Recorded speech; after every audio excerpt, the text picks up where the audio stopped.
Il existe dans l'histoire des hommes qui semblent être nés pour une autre vie.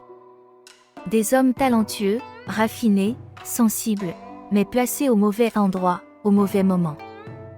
L'empereur Song Ruizong, de son vrai nom Zhao-Ji, fait partie de ces personnages tragiques. Né dans le luxe et la sécurité de la cour des Song, Zhao-Ji grandit comme un prince cultivé, entouré d'œuvres d'art, de poésie et de musique. Rien ne destinait Zhao-Ji au trône. Mais le destin en décide autrement. En l'an 1100, son frère aîné, l'empereur Song Zhezong, meurt brutalement, très jeune, sans héritier. La cour doit choisir un nouvel empereur. Et c'est Zhao-Ji qui est désigné. Un homme qui ne veut pas vraiment gouverner, et qui, surtout, n'est pas fait pour gouverner.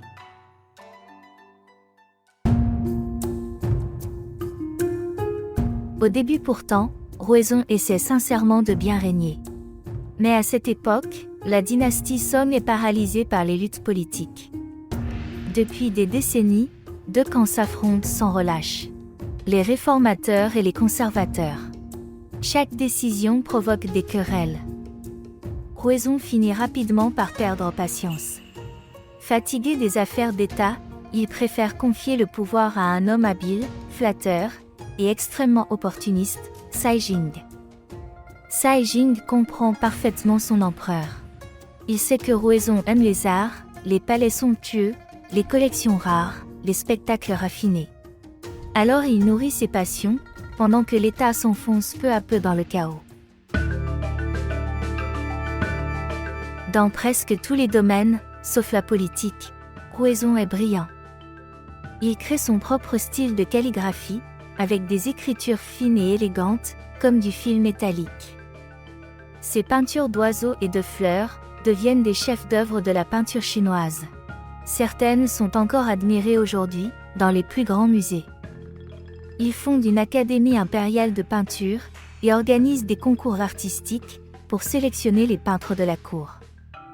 Il s'intéresse aussi à l'architecture, au taoïsme, à la musique, au thé et même au tsuju, l'ancêtre du football.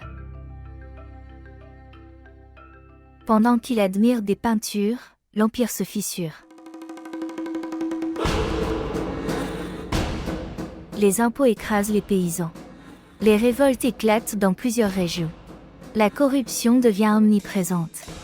Et surtout, au nord, apparaît une nouvelle puissance redoutable, le peuple Jurchen, fondateur du royaume Jin.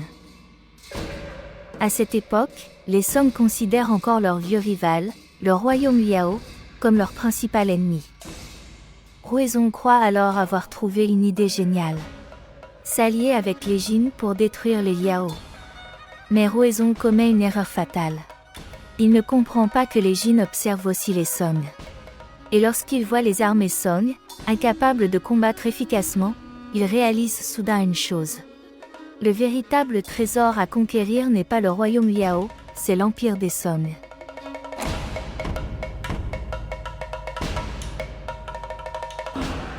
Après la destruction des Liao, les Jin se retournent presque immédiatement contre leurs anciens alliés.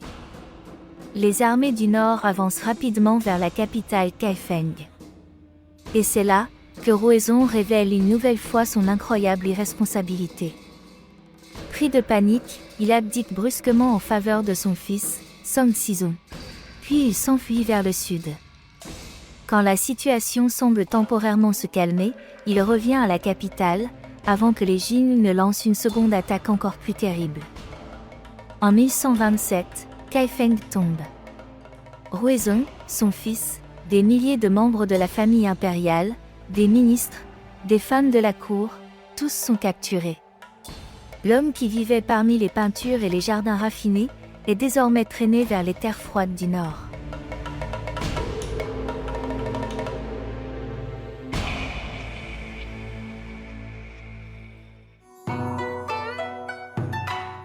Pendant sa captivité, Ruizong écrit de nombreux poèmes, remplis de regrets et de tristesse. Il repense à son ancienne vie, à la splendeur perdue de Kaifeng, à ses erreurs aussi. Comme si, enfin, l'ancien empereur comprenait le prix de son aveuglement. Mais il est déjà trop tard. Ruizong meurt loin de sa capitale, prisonnier des Jin. Dans un autre siècle, dans une époque paisible, Zhao Ji aurait peut-être été célébré comme l'un des plus grands artistes de l'histoire chinoise. Mais le destin lui a donné une couronne. Et cette couronne a détruit sa vie et son empire. Merci de votre écoute. À très bientôt.